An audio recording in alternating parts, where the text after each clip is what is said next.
প্রিয় দর্শক, আজকে আমরা পলিথিন পেপার দিয়ে খুব সহজে কিভাবে একটি ঘুড়ি বানানো যায় সেটা দেখাবো। চলুন দেখি।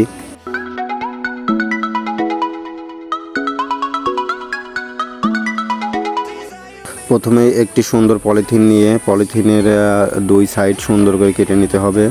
মনে রাখতে হবে নিচের সাইড যেন কাটা না হয়, নিচের সাইডটা ঠিক রাখতে হবে, শুধু দুই সাইড কাটতে হবে। এবার কাটা শেষ, এবার পলিথিনটা উল্টাই দিই।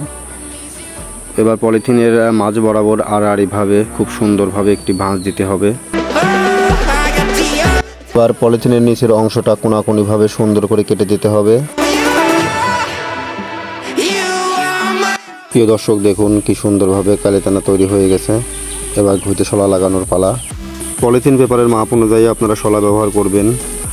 আমরা কয়েলের আগুন ব্যবহার করেছি, চাইলে বেঁধে দেওয়া যায়, তবে কয়েলের আগুন ব্যবহার করাটাই ভালো।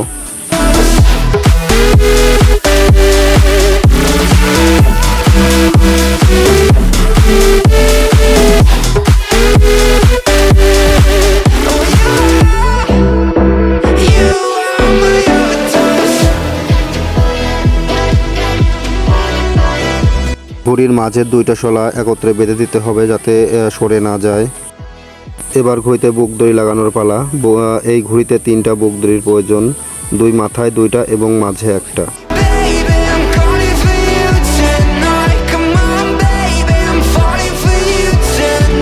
প্রিয় দর্শক, 3টা বুক দড়ির সুতা একত্রে যাতে সমান হয় এদিকে অবশ্যই খেয়াল রাখবেন, কারণ ঘুড়ির বুক দড়ি এলোমেলো হলে ঘুড়ি উড়বে না।